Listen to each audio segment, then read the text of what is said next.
Speaking of the word pitch, see what I did there? Is there another slide past this? I don't think there is. This feels like my call to action. Speaking of the word pitch, the word pitch evolved, originally meant to put a stake in the ground, put a flag in the ground, and that's what pitch meant. But then evolved to mean other things, like to throw things at the stake in the ground, like pitching horseshoes. Isn't that wild? Say yes, it's wild. Okay. But then, of course, evolved to mean like the harmony thing we just did. That pitch in music. And so when you're pitching in entrepreneurship, it's kind of all of those things. You're putting a stake in the ground, you're throwing something at the stake, and hoping that it harmonizes with the people around you. And that's essentially what a pitch fest is. It can be cringy and scary, because people put a lot of emotion into what they're doing, and as they should. But this pitch fest we're about to experience, I think, will be really exciting. And it is going to be facilitated by Angela Jackson. May I introduce her to you? Angela is going to facilitate this portion of the summit. Thank you. And she's an esteemed Elevating Impact MC Emeritus. She did this last year. You may know Angela from the Portland Seed Fund or the award-winning PSU Business Accelerator. You might have seen her being honored by awards like Tech Champion of the Year or Oregon Women of Influence, and it is likely that you've benefited from her foundational work Angela has done to light Oregon's entrepreneurship industry on fire. But like most innovators, Angela draws on less known variety of experiences to encourage creative insights. She's kind of heroic to me in the other quadrants that she brings to bear on what she does. I hope you don't mind, Angela. I tell people 2 really interesting things about you. Do you want to hear 2 really interesting things about Angela? I have 3, but the third I shouldn't share. 1, that's not true. 1, she is a tall ship captain. Snap. Oh shit, I mean, that's like the most Decemberist thing I've ever heard. And that she has local fame in the flamenco community. Well, that got you more step. Now, if you can dance on the tall ship, I think that's this. That's the circle snap. So without further ado, Angela Jackson and pitching time. Sorry. Yes. It's all yours, Captain. I only have the license. I never actually did captain the tall ship, by the way. It's scary enough just dodging icebergs without a captain's responsibility. But anyway, good morning. How's everybody doing? All right. This is always one of the favorite segments of the Elevating Impact Summit. I must say, I think I've emceed this event maybe 3 to 5 times. You know, at my age, the years blend. But this is always one of the highest energy, most exciting and inspiring segments. So I hope that you will be along for the next 40 minutes with us on the edges of your seat. So here's what's going to happen in the next 40 minutes. We're going to meet 5 amazing new emerging social entrepreneurs. We're going to have an opportunity to interact or hear from their advisors on how they were coached, what kinds of things they look for when evaluating companies, and then guess what? You're going to get to vote on your favorite. So that's a lot to happen in the next little bit here. So let's learn a little bit about how they got here. Our 5 finalists were selected by the same criteria that you'll see in your summit books. This is also one of my favorite summit traditions. Are y'all using your books? Yeah. Excellent. Every time I go looking for a new journal, I find my old summit books. So anyways, another little fun fact. So in your books are the criteria. They're going to be presenting 3-minute pitches. After each, they're going to have thoughtful and provocative questions from influencers, funders, and experts who make up their advisors, the Pitch Fest advisors. And like I said, after that happens, we're going to bring that group of advisors to the mic, a little bit of an unplug what they're thinking about when they're evaluating companies. So at that point, we'll put up the voting instructions, so don't worry about having to onboard all that information just yet. And I think that's about it. Are you ready to get the party started? Oh, you know what? I did forget to mention one thing. The winner will be announced in the lobby after Elevating Impact Summit in the party portion at about 3:30. So you will have until 2 o'clock to cast your votes if you're really stuck, if your mobile phone isn't working right now, but we'll go over that piece of it later, okay? All right, so with no further ado, let me welcome our team of Pitch Fest advisors. I'm going to call them out one by one and give them a chance to have a signature walk or whatever. All right, are we ready? Okay, let's start it off with Juan Barasa, PSU Center for Entrepreneurship.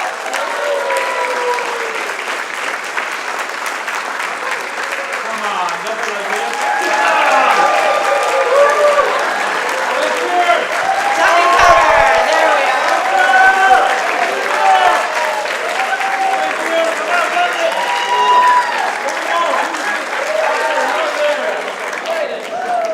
Fabulous. Always count on Juan for a ton of energy, fun, and he's the leader of the pack of our student entrepreneurs at PSU. Next up, Aaron Stavanis from Studio Bath. Let's hear it for Aaron.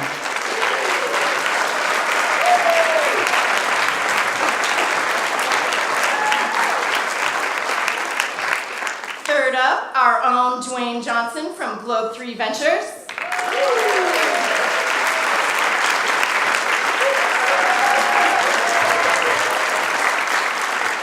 And finally, our own Elevating Impact Summit founder, Jason Green from PSU Impact Entrepreneurs.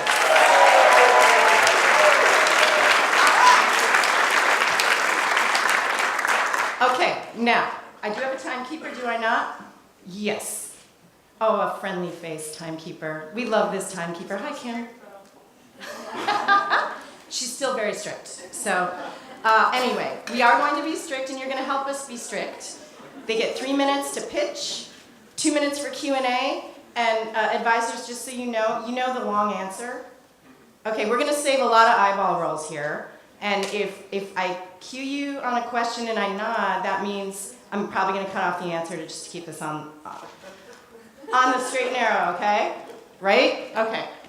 So, with no further ado, my new best friend who gave me a cough drop on the way out, please welcome Candace Smith representing Caregiven. Candace.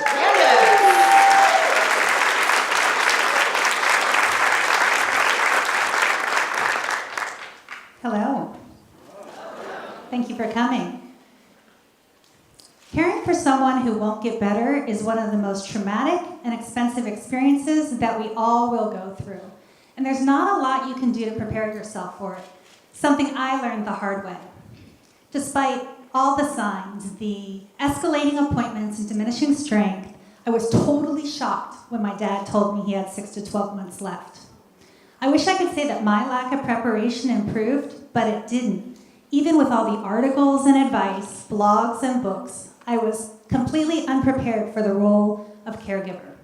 So I turned to the App Store, and not finding a solution, I Googled and I Facebooked, and I learned that there are 117 million Americans needing care support, and as family caregivers, we all want the same things: to be told what we need to know, when we need to know it, why it's important, and how to deal with it. I'm Candace Smith, and I founded Caregiven to do just that, to provide trusted, accessible, digital health solutions to caregivers, guiding them to the support and services they need to spend less time overwhelmed and have more meaningful time with their loved one. $279 billion is spent each year on the end of life. Billions more are lost in trust and estate disputes, and of course the trillions of dollars spent on healthcare, too much of which is unwanted or unnecessary. And yet, where are the tools for the 1 in 5 of us family caregivers who could actually do something about this? Caregiven's app decreases caregiver overwhelm. We boost confidence in caregiving decisions, and we facilitate families having those difficult conversations that, when undiscussed, are among the leading contributors to long-term depression and complicated grief. We help families one by one, and our AI learns from their experiences to improve care and caregiving all around the world. Caregiven's vision and solution has captured the interest of elder care, trust and estate, employee benefits, and healthcare providers in Australia, Canada, and here in the States. We partner with these companies and support their members in need, making money through integration services and subscriptions. We are currently seeking the capital to build out our products and launch a pilot this summer. And in the meantime, I'm telling the Caregiven story, my story. Because currently caring for someone who won't get better is one of the most traumatic and expensive experiences, but it shouldn't be. With your support, your vote today for Caregiven, soon it won't be. Thank you.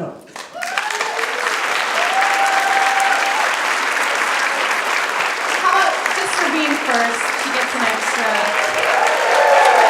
Yeah. Well done. Okay, let's move on to 2 minutes Q&A. Go ahead and who would like to start?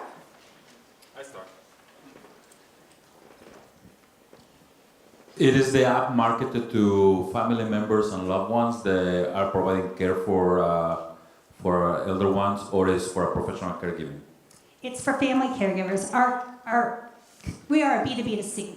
So we work with the companies that have caregivers, whether they're a health services provider or employers. By 2030, 1 in 4 employees will be a family caregiver. So we're kind of like a wellness benefit in which we are provided to those users through those companies. So I say that our customers are the elder care, healthcare providers, but our consumers are families.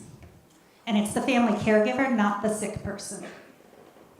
Could you speak to how you're solving for having condition-specific nuances in end-of-life care?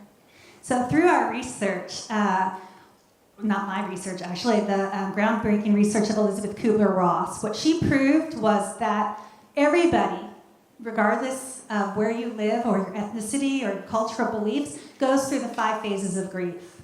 And so that is our emotional platform on which we navigate, and we use AI to interact with the caregiver, asking questions about their care recipient, to guide them to practical tasks like an advance directive and legacy building tasks.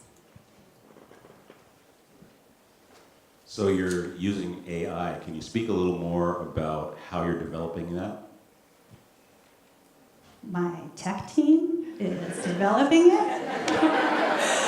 So we are working with our partners to identify the type of information that they, as subject matter experts, have identified as key to, transitioning people, or the sort of the litmus test to the delivery of a specific service. So as we move through the AI journey and we watch the social and behavioral information of our users, the AI is learning, okay, when someone foregoes future treatment, that's the point at which they decide to investigate funeral options. It doesn't happen at diagnosis. So our AI is monitoring that.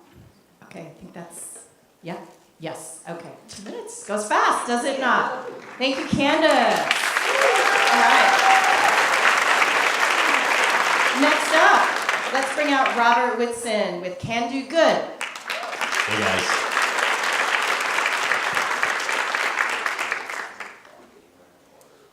We've got a timekeeper right there, she'll give you cues. Thank you. Yeah. All right, guys. So quick show of hand. How many people subscribe to curbside recycling here? Blue bins, all that. Let me see some hands. Okay, a lot of you. A lot of hands up. How many people bring their redeemable cans and bottles into a bottle drop center and get money? Okay, a much fewer showing of hands. Some students. Okay, that's good. You got to work for all the money.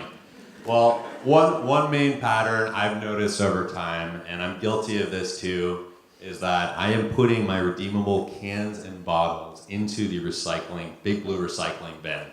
So, what's the consequence of this? So all of these recyclable bottles that end up in there, they go unredeemed. So the first major impact of this is there's about $30 to $60 million a year, which goes into the pockets of the beverage distribution companies here in Oregon. So the other main thing is that there's no guarantee from a recycling stream that all of our aluminum and other recyclables are actually getting recycled properly. They're getting commingled, so there's no way to get it out.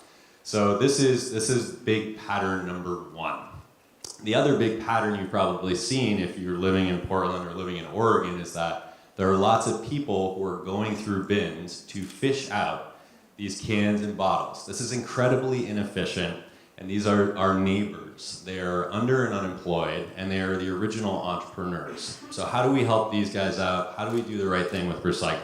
What Can Do Good would do, I propose to give folks another bin, a nice brightly colored bin, that is essentially a way for people to donate their redeemable cans and bottles to the people who need them most, who are bootstrapped in life and who are trying to get themselves up. So, there are a couple phases here of this project. So the first phase, and what I would use the $1,500 for, would be to run a pilot program where we would distribute about 150 to 200 bins to residents of Portland.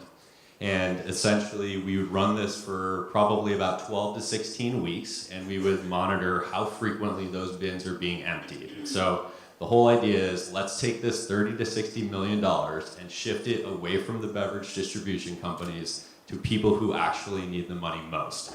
So the 1,500 actually would have a real tangible impact that you guys would be able to see by helping fund this pilot.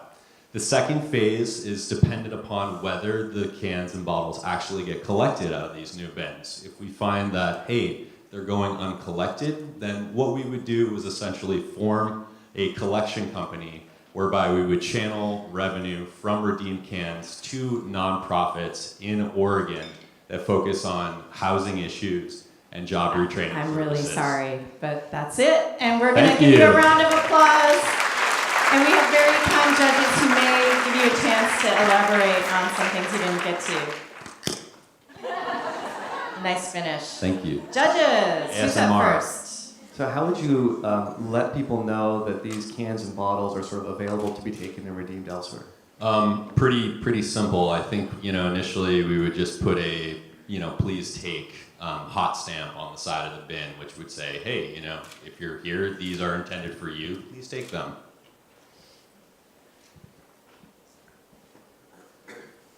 So is this something that would be managed through the waste management process? Was this something that individuals would get themselves? How would that work? Sure, yeah. So the way I intend to do it is basically nonprofit would work with Portland residents. Basically they would buy the bin at cost. So I'm not trying to make money on the bin or anything like that. So they would buy it at cost, they would put it out. After that, during phase one, there's no need to actually think about the logistics of collection or anything like that. All people have to do is put their redeemables in, put it out, have it be taken. There's really no oversight after that fact. I'll be collecting information on who the people are, emails, cell phones. So during the pilot phase, I'll be able to collect data on, hey, did the bin get emptied this week? Yes or no? Simple questions like this so we can actually track, what's the effectiveness? So kind of the key performance indicator is, are the bins getting emptied? But, hopefully, did I more or less answer your question as terms of management of the program? Me personally, I will be distributing these bins to people. So I'm the person doing it. Yeah. Do you have a plan for generating revenue beyond a pilot phase? Yeah, so basically what we'd like to do is charge a $20 sort of operations, maintenance, and marketing fee, which will go towards basically expanding the program, and in a way will hopefully allow this nonprofit to kind of be an evergreen. If not, at the end of the day, if this is just a project and the end result is there are more of these lightly colored bins in the world, I still think there's some degree of success which will happen. Thank you, Robert. Let's give it up for Robert. Nice work. Thank you. Thanks, guys. Let's bring up our next pitcher, Kellen Copeland with JITS Urban Hostel.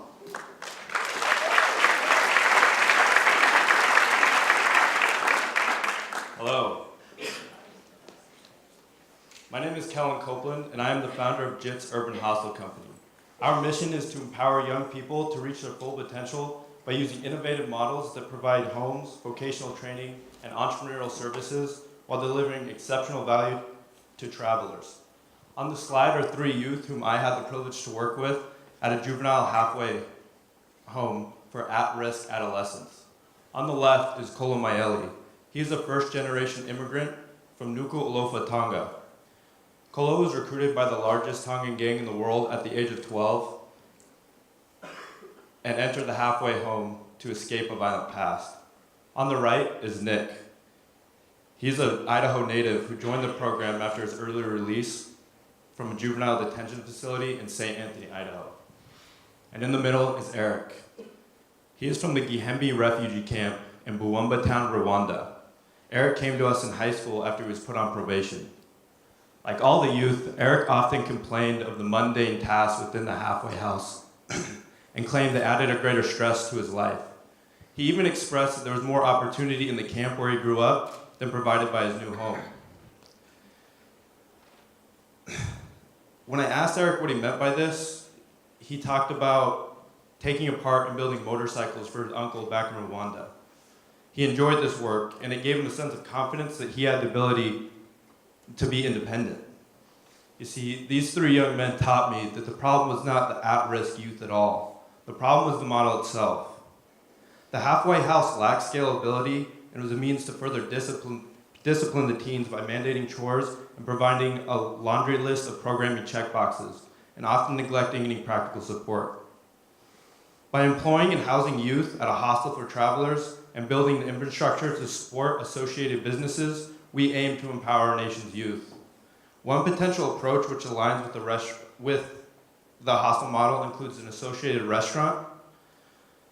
By giving youth the skills to work at and run a restaurant, we can provide a better opportunity for the youth, and while capturing additional revenue streams for our social enterprise. Other models may include a production studio, athletic training facility, marketing labs, and more. The JITS hostel model is a market-driven solution to a chronic social issue. The global market has seen rapid expansion in the hostel sector, yet the US lacks the same number of hostels as other major tourist destinations. With the rise in travel popularity, we believe that we can meet the demands of the hostel market. JITS Urban Hostel Company is more than a traveler's destination. It's a temporary home for young people of all backgrounds that promotes the power of self-actualization. Thank you. Thank you, Colin. 2 minutes of questions. Who wants to kick us off? Could you speak about your traction? How many young adults you guys have worked with and locations? So this is actually in the idea phase. We're not, so the halfway house I worked at is separate from this model. So it's actually just in the idea phase, so there's no actual youth. What do you see as the most immediate next step for you? Yeah, so what I've done in regards to this, I worked at the point in time, I was a team lead for the point in time homeless research count. And so just kind of gathering the information. And then I worked with a couple businesses. Pair is one that does a similar thing for youth, marginalized youth, to help them with a barista school and different things like that. So I think just gathering the information and kind of getting engaged in the community is the first step. So what type of market research have you done on potential customers for your hostel? Yeah, great question. So the tourist or the hostel industry is generating about $5 to $2 billion globally as a market in bed revenue alone, and it's estimated to grow to 6.6 billion in 2020, and it receives about 33 million annual overnight stays as a market as a whole. And so this is starting to grow, and we're starting to see this. So, Last question, or short one? Are you looking purely at earned income to fund this, or are you looking at earned income, government contracts, and foundation grants? yeah, that's a great question. So there's other obviously it's a nonprofit, so it can be donation, work grants, and the associated businesses provide additional revenue streams as well. So. Thank you so much. Thank you. Let's do it again for Colin. Thanks, Colin.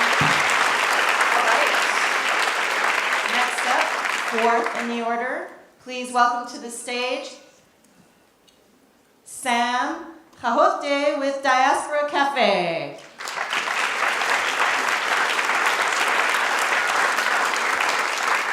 Hello, everyone.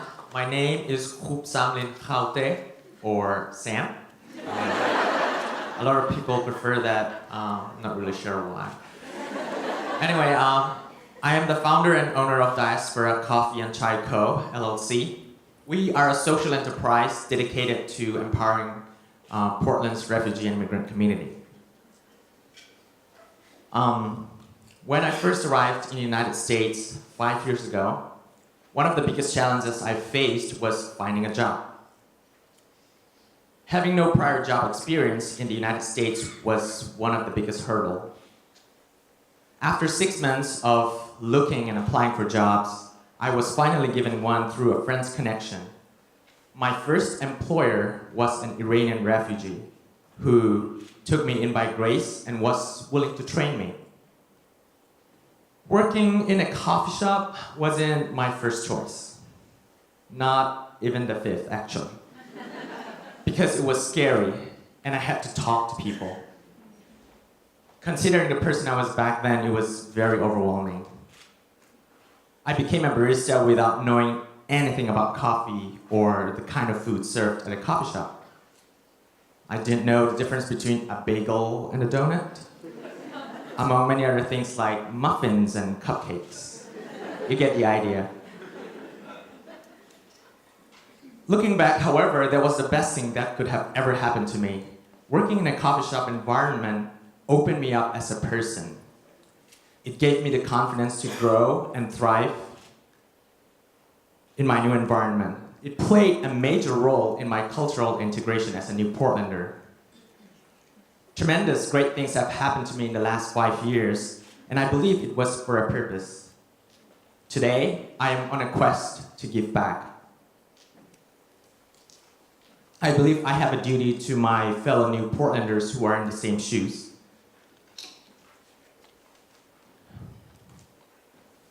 I know how it felt like to know nothing.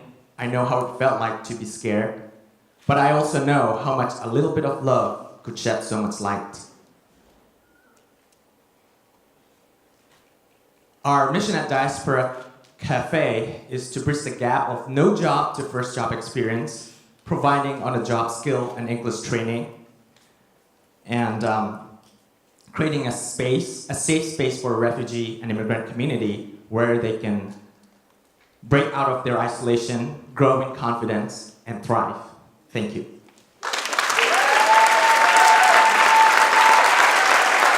it up for Sam. Okay, Jason, you gonna kick this off? Yeah, I'm just curious about your current company and if you're going to leverage that brand and build on what you've learned. Okay, so currently we have coffee wholesale, and I'm a coffee roaster, and also we make chai. We sell wholesale chai to, currently we have only 4 accounts. One of them is Kova Coffee Roasters, and then another one is Gilder on Fremont, and another 2 small coffee shops. And yeah, we're gearing up on Instagram and all that, Diaspora Cafe PDX and Desi Chai PDX. So yeah. Could you share what the specific experience you're going to provide and how you're going to provide it and what the business is behind that? So our goal right now is to fund our training program through all these wholesale accounts. But our real goal, our main goal is to have a cafe where we can take in people from this background and train them on the job and English skill and job skill. And we're starting our first training program this June in partnership with AllGo. Do you have other sources of funding in mind that you're seeking out? Currently, our sources of funding are friends and family and personal savings and our wholesale accounts. So, yeah. What are your plans to tell the story of the people? What are the plans to tell the story of the people you're working with? And in one end, I see that you're doing the effort to welcome immigrants to the workplace that it might not be as scary as it was for you, or many of us. But how are you telling the story to your consumers for them to understand what you're doing and the impact that they're providing? I think we're gonna utilize like social medias as much, and we're really lagging behind on that. So we're working on blogs and communicating with people more who are actually reaching out to us. So. Thank you, Sam. Thank you. Sam, let's hear it for Sam and Diaspora Cafe. Okay. Last up for our pitchers is Rebecca Alexander with AllGo.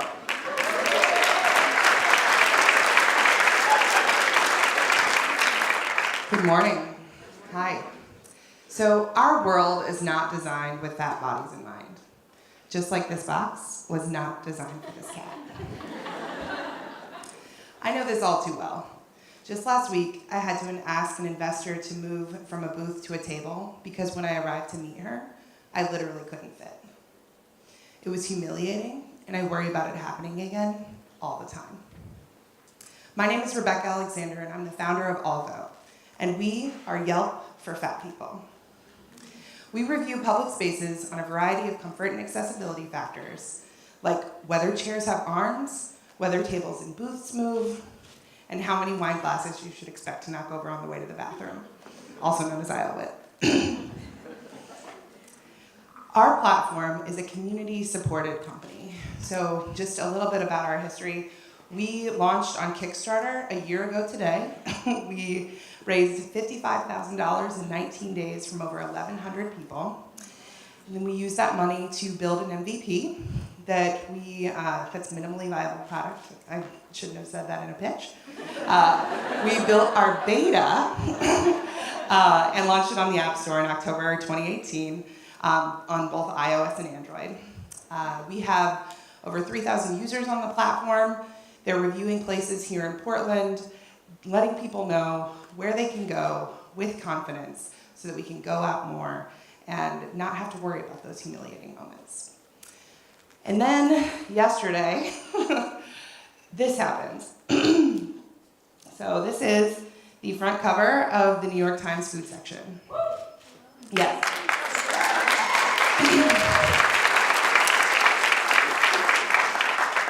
The issue that we aim to address, essentially the experience of large-bodied people navigating this world, was on the front cover of the paper of record.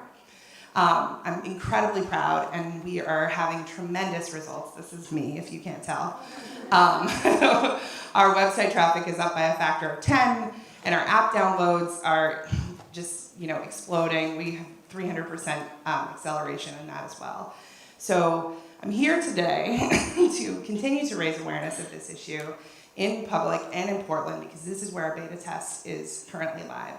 So what I want all of you to do is to please get out your phones, download AllGo, review this establishment before you leave today, and let plus-size people know what they can expect. You don't have to be fat to review on AllGo. In fact, this is a really great way for you to be able to be an ally to the plus-size people in your life. So I hope you'll join us, and I hope you'll help us answer the question, can we all go? Thank you. Thank you, Rebecca. Wonderful. Okay, let's kick off our last Q&A. Who's going to start us off? So Rebecca, congrats on the coverage and the traction. What are the plans you're doing? What are the plans you have to share that data with people that are designing public spaces? Yeah. From business owners, architects, how are you planning to let them know that they need to redesign or rethink their spaces and the economic impact how they can benefit their businesses by designing right? Right, so this issue affects plus-size people in every aspect of our lives. The cars we buy, the furniture we buy, the apparel we buy, our dining and entertainment choices. Everyone who's designing products for people needs to understand how to design products for plus-size people. We're over 100 million people in the US, so it really is a market that is too large to ignore. And, pun intended. So for us, we're doing that through a variety of mechanisms. I've partnered with a local design and architect company And so as I get requests for consulting services to make places more accessible, I refer them out to them because we are not fundamentally a consulting business, we're a tech company. So we kind of have a great partnership there. They're designing sort of industry standards for this because surprisingly it really doesn't exist. This is not a conversation that's happening in the design community in a robust way yet. And then also, we're publishing data in a public place. So every establishment owner can go and look at their establishment and see what large customers are saying about the accessibility of their space, and they can make changes just based on that information. They don't need to contact us at all. But we're also more than happy to refer them to interior designers that we partner with. So what is your business and revenue model? How do you continue this? Yeah. Sort of venture? So our model is threefold. One, we will recommend products and services that we believe in that are great for plus-size people through a wire-cutter model, where we have a very strict editorial wall between the people that are writing our reviews and the people who are essentially promoting those reviews. Two other, we'll sell direct subscriptions for very discrete experiences, like visiting Disneyland, for example. And then we'll also be able to provide insights and data about this population that no one else can. She got an extra 5 seconds. My bad. I forgot to look earlier. Hey, the front cover of the New York Times gets you something. Okay, thank you, Rebecca. Thank you so much. Okay, now, audience, while we hear what goes on in the hearts and minds of our esteemed panel, I invite you to jot some notes because you probably have your own hearts and minds response to what you heard. But before you cast that vote, why don't you hear what people who do this day in and day out are thinking about as they look and hear at pitches. So I'm going to ask a few questions, if it's okay with our AV crew. I thought I might use my standing mic and get a second mic here so we can have more of a rapid-fire conversation. So we'll see if that works. How are we doing? Yes, okay. All right, so just to kick us off, I heard, Dwayne, you mentioned business model. Aaron, you raised that. Others raised that. How important is a business model to a social enterprise?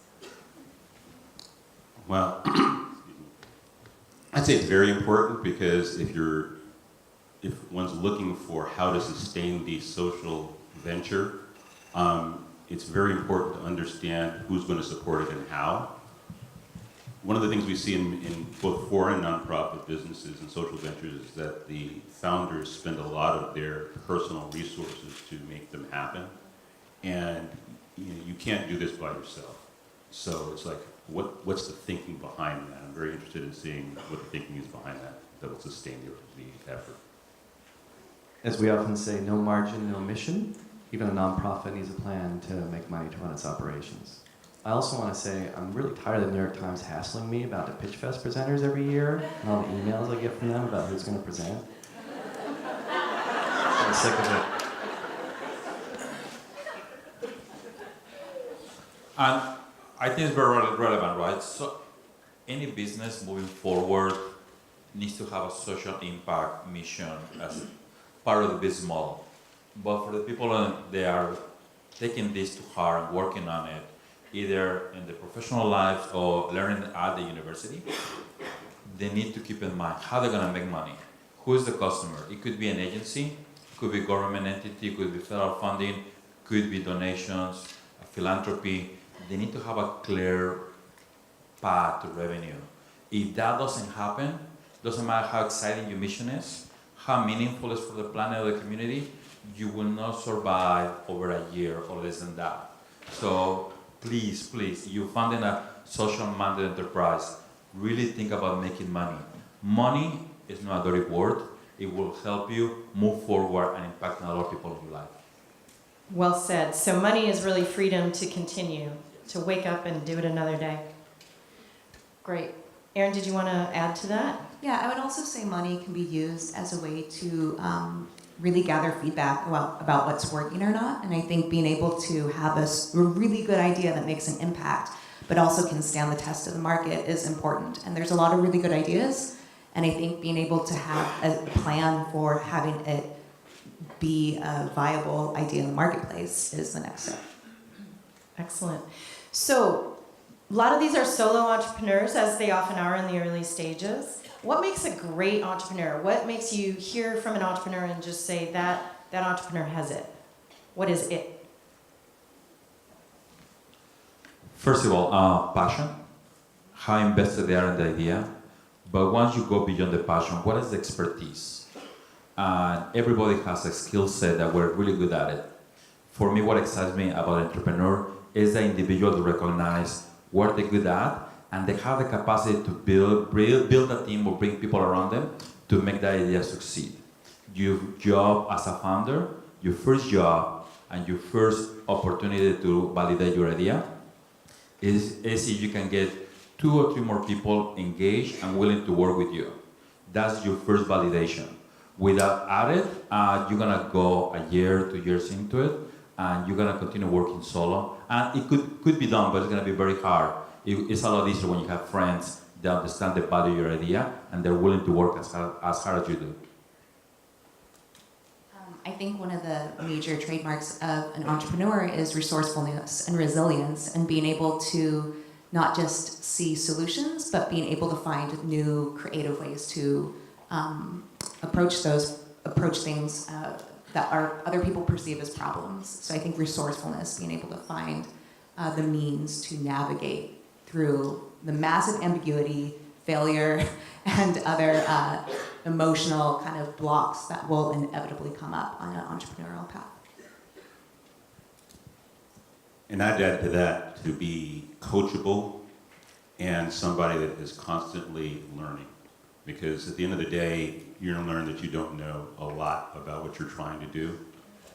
So when you see someone that thinks that they know everything about it, that's someone I typically run away from because they don't know.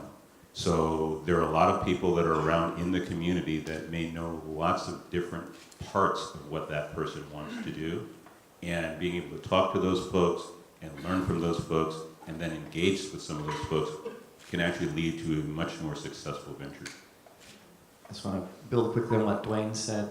For people who are really focused on the outcomes and the impact that they want to create, but are willing to examine different ways to get there, different models and methods to find the best way to get there, I think are typically more successful in the long run.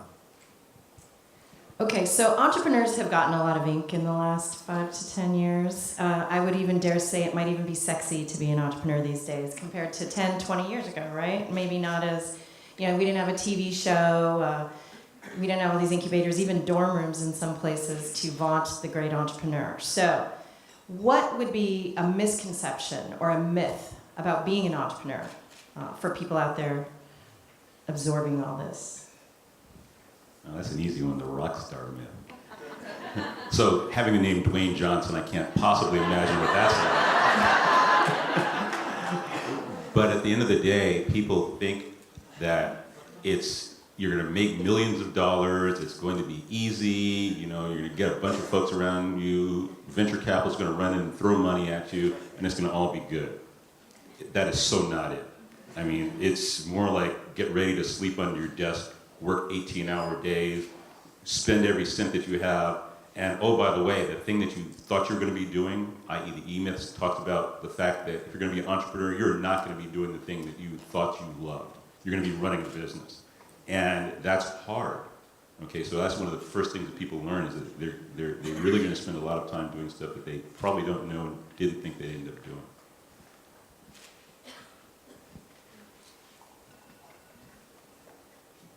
I think one of the biggest misconceptions is that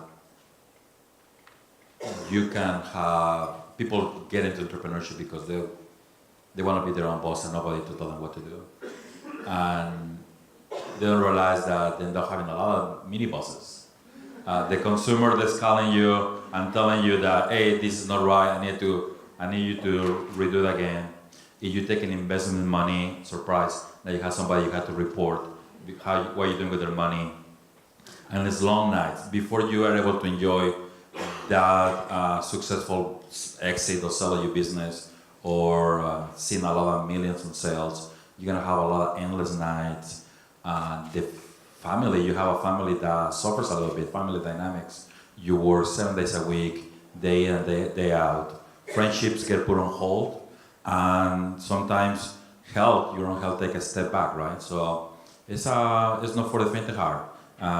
If you survive that one, you will have the scar tissue to prove it, but not everybody's cut out for doing this the long run. So. I would say that one of the big misconceptions is that it has to look one way. We talked a lot just now around creative resiliency, finding different ways and creative solutions to attacking problems, and I think the reason why entrepreneurship is sexy is because there are a lot of intractable problems that need creative solutions. And I think to encourage you, one of the myths is that there's 1,000 different ways to kind of start an entrepreneurial path, and it doesn't have to look, I don't know if this is like a bad thing to say, but it doesn't have to look like giving everything up and putting everything on hold. And it can look like having a really good idea and trying to just talk to a few friends and see what they say, and getting some momentum and finding resources and pulling in, a team around you. And I think if you really have a passion for an idea, finding a way to do it that's sustainable for you, and really, there's going to be risk and there's going to be a lot of sacrifice, and it will get really, really hard, but there's still 1,000 different ways to kind of start an entrepreneurial journey. So. Just about a minute left. Why don't you take us on home, Jason? Sure. So I just think that you can take entrepreneurial skills and tools and entrepreneurial mindset and use them in ways that don't require you starting a business or a nonprofit or something new. Sometimes, depending on the impact you seek or the change you want to see in the world, the best way to do that may be working within an established organization, changing organization, finding points of leverage within a system that you can affect without starting something. So if you really want to create impact, sometimes the best way to do that is figure out what you want to do, what the gaps are, and then decide if starting a new venture is the best way to do it, or if there are other approaches that might work even better for you. Fantastic. Let's hear it for our extremely wise and wonderful panel.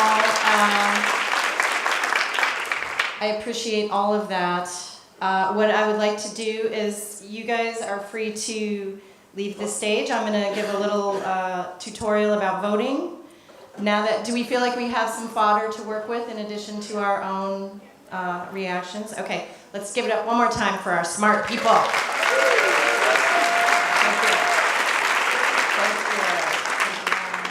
Thank you, Mom. Look at that, right on time. Okay, so how this is going to work. And by the way, we will bring our finalists out one more time just to give them some love. But you can see, basically, you're going to go to menti.com.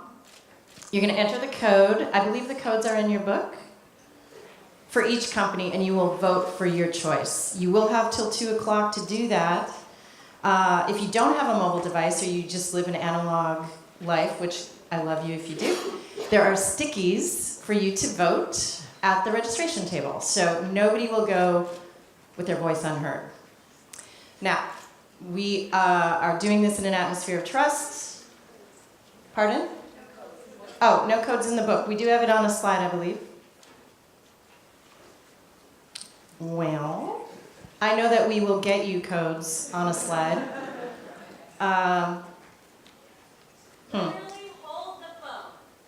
Okay, we are literally holding the phone, and this was meant to happen, Abby, because Abby, I just gotta tell you, while Abby is fixing this, Abby and her team are just incredible. I think one of my joys of working with this team is this one right here. She's a creative genius behind all this. She's very humble, so you don't often see that, but I'm telling you, this one, watch her. You have your phones? The code is 41. 41. 51. 32.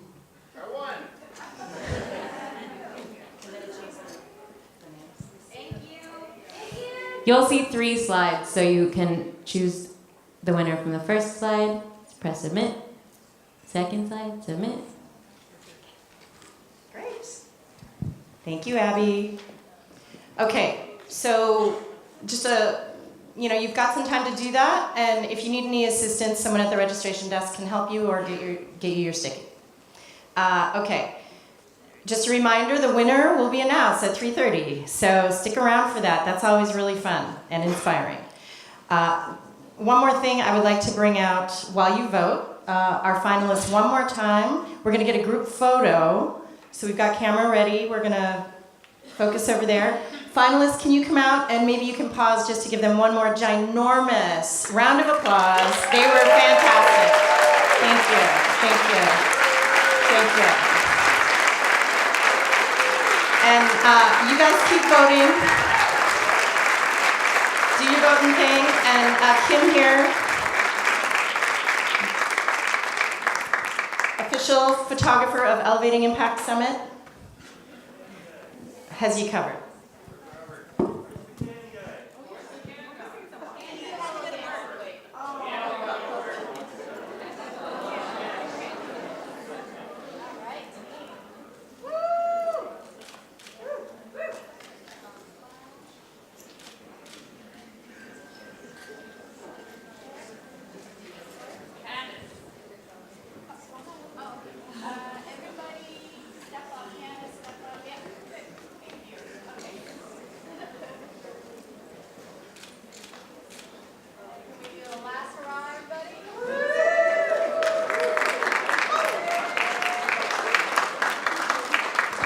Okay, your incredible debut is finished. You can now throw up or relax or do whatever. You guys did an awesome, awesome job. Let me bring Corey Pressman back to the stage. Thank you all. Thank you. Wow, that was intense, right? I don't like anyone asking me about my revenue streams. Not comfortable. All right, so coffee and innovation have had a long history together.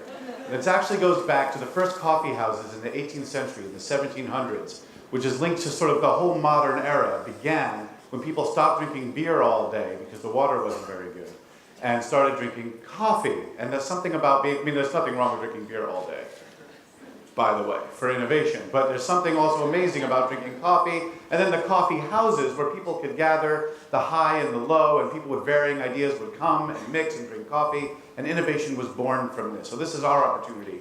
There are no wigs in the lobby, though. I'm kind of jealous of the whole get-up. The tricorn hat and tights. Wouldn't that be cool? Wouldn't that be cool? You think I can pull that off? Yeah, I'll try. I'll go to tricornandtights.com. That's my pitch. So anyway, we're going to have a coffee break for 20 minutes. How many minutes? 20, that's right. And there's a number of things you could do. You should go tinkle and then also have coffee hand in hand. Explore the Untasked and Incubation Room upstairs where we're doing that synesthesia experience. I'm going to head over there now. We're going to have you smelling olfactory experience. You're going to smell things and then draw the colors, paint the colors that you see and the images that you see when you smell it. And there's a pattern to what people experience. So I want to see the results of that. And then, of course, there are organizations upstairs that have tools and resources and innovation frameworks for you, so you can go do some inquiry up there. You can also have wonderful coffee from Central City Coffee, sponsors. Tea from Jasmine Pearl and snacks from Kind Bars, the breakfast of all innovation, and more. And there are lots of restrooms at the lower level downstairs in the main lobby. Be back in 20 minutes, yes? All right, thank you.